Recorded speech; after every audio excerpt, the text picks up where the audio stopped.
자, 그리고 우리 뇌 속에는 어떤 그 정보를 받아들일 때 우리가 이해를 할 때 그거를 활자로 변경을 해서 이해하는 것이 아니고 머릿속에 상상을 해서 이해를 한다고 합니다.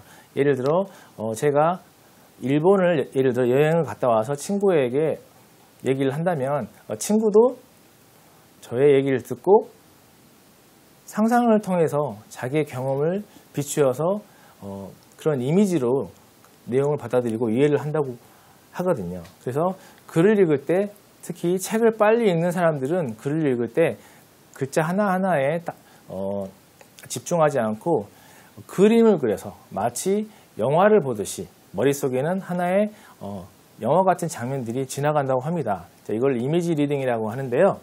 자, 그래서 내용을 연상하면서 읽기 이런 게 있는데 추천해 드리는 방법이 하나 있어요. 자, 추천해 드리는 방법. 자, 우리 뇌가 모르는 글을 읽을 때는 내용에 관심을 갖는다고 합니다. 내용에. 그렇겠죠, 당연히. 내용을 모르니까 내용에 관심을 갖겠죠. 자, 그런데 우리에게 필요한 능력은 영어로 된 문체에 적응하는 거잖아요. 영어로 된 문체에 적응하는 거. 그래서 내용을 먼저 해결을 해주면 우리의 뇌는 영어가 이런 내용이 이런 문체로 되어 있구나에 관심을 갖는다고 합니다. 집중을 한다고 합니다. 그래서 많은 책들에서 이제 소개하고 있는 부분인데, 자, 어떤 동화책이 있어요. 자, 동화책이 있는데 아주 유명한 동화책이 되겠죠? 자, 동화책을 한글로 된 동화책을 내가 먼저 읽습니다. 내 머릿속에는 내용이 다 들어와 있고요. 자, 그리고 영어로 된 동화책을 읽습니다. 그러면 내 머릿속에서는 어떤 일이 생기냐면 영화가 흘러갑니다. 영화. 이미지가 그려져요. 영어로 된 글을 읽고 있는데 머릿속에서는 그림이 그려진다는 거예요. 재미있죠? 자, 조금 더 발전을 하면 영어 원서가 있죠. 영어 원서가 있고 그것이 영화로 개봉한 그런 영화가 있어요. 예를 들면 겨울왕국 이런 영화도 있죠. 자, 그런데 영화를 먼저 감상을 합니다. 아주 재미있게 감상을 하죠. 내가 좋아하는 영화니까. 자, 그리고 그 영화로 쓰여진 영어 원서를 읽습니다. 그러면 한 줄 한 줄 읽을 때마다 그 영화의 장면이 떠오르는 거예요. 영화의 장면이. 그러면 나의 뇌는 이 글이 어떤 내용인지에 관심을 보기보다는 어떤 문체로 이루어져 있는지, 어떤 구조로 만들어져 있는지 집중을 한다는 거예요. 그래서 나도 모르게 책이 한 권 한 권 쌓이다 보면 영어를 읽는 속도가 상당히 발전해 있다는 거죠. 이해가 되시죠? 개념이 그렇습니다. 근데 언제까지 그렇게 내용을 알고 읽어야 되나요? 라는 질문을 하실 수 있는데요. 자, 그거는 사람마다 달라요. 자, 왜냐하면 어느덧 내가 어떤 다른 책을 가지고 읽을 때 의식하지 않아도 자연스럽게 읽어지는 시기가 없거든요. 왜냐? 기본적으로 자주 사용되는 기본적인 문장 구조가 익숙해져 있기 때문에 그렇죠. 물론 내용은 다르겠지만 기본적인 문장 구조가 체화가 되어 있어서 다른 책들을 읽을 수 있는 내용을 먼저 알지 않고도 읽을 수 있는 시기가 온다는 거죠. 아주 중요한 개념이죠. 자, 그래서 내용을 알고 읽는 방법 중요합니다. 내용을 알고 읽는다. 이거는 일단은 훈련의 개념이기 때문에 내가 어느 정도 훈련량이 쌓이기 전까지는 내용을 알고 읽자라는 말씀을 드리려고 해요. 혹시 시험을 준비하고 계시는 분들도 계시다면 시험 문제, 영어로 된 시험 문제만 열심히 풀지 마시고, 자, 한글로 된 해설집도 열심히 읽어보시는 그런 지혜가 필요한 것 같아요. 그렇죠? 그게 도움이 된다니까요. 자, 여기 나와 있죠? 제가 설명드린 개념이 여기 나와 있어요. 자, 그리고 이렇게 놀이공원에 가서 바이킹을 재밌게 타고 온 이런 얘기를 지인이나 친구들에게 한다면 친구는 역시 머릿속에서 자신도 바이킹을 탔던 경험을 떠올려서 이해를 한다는 거죠. 자, 그걸 말씀드리고요. 그리고 이런 동화책을 내가 읽을 때 They walked down the yellow brick road together. 이 네 친구가 만나서 금빛으로 된 길을 걸었습니다 라는 표현이 나왔는데, 자, 이 문장을 읽을 때 이런 그림이 머릿속에서 떠오른다는 거죠. 하나하나 문장을 해석하지 않고요. 자, 이렇게 이해를 해야 듣자마자 또는 읽자마자 이해를 할 수 있는 그런 조건이 된다고 합니다. 자, 그리고 하나만 더 말씀을 드릴게요.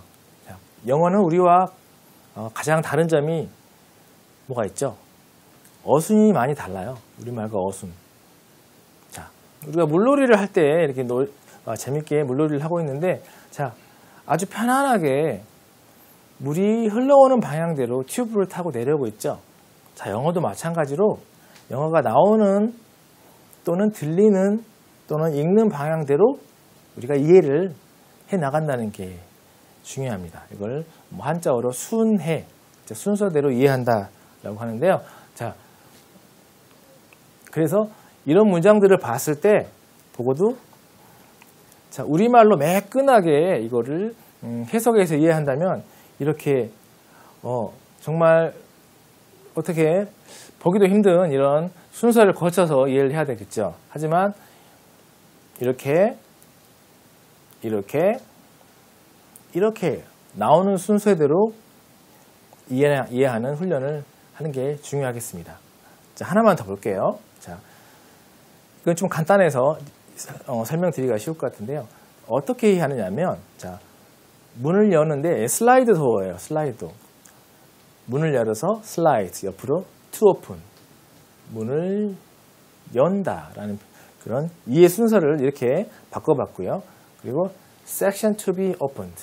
자, 마트에 갔는데 이제 새로 오픈될 이런 코너가 있나 봐요. 근데 곧 오픈될 섹션입니다라는 표현인데요. 자, 이것도 영어의 이해 순서대로 가보면, 자, 어떤 섹션이 있는데요.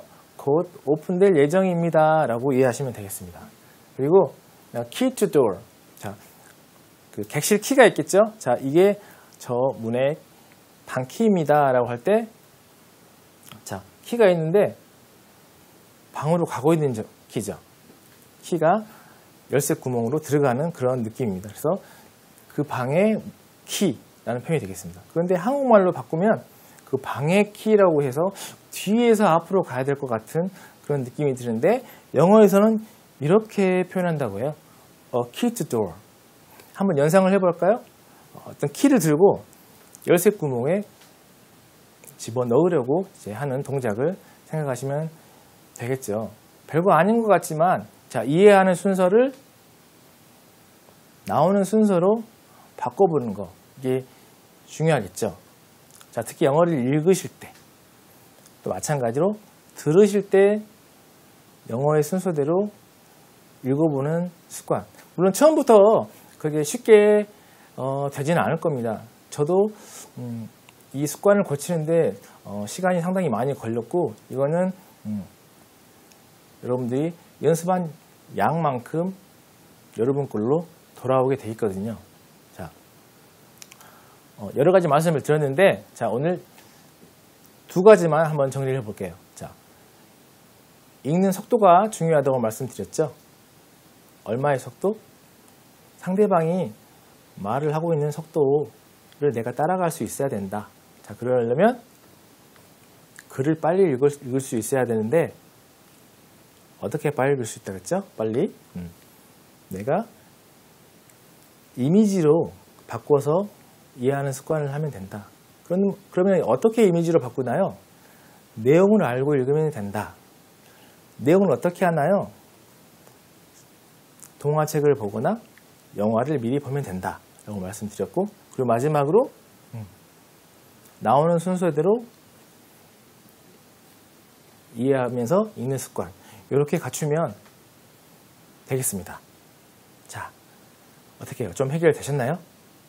자, 이 부분은 리스닝을 할 때도 또는 리딩을 할 때도 아주 중요한 개념이기 때문에 꼭 여러분들께서 공부를 하실 때 잘 기억하고 계시다가 도움이 많이 되셨으면 좋을 것 같습니다.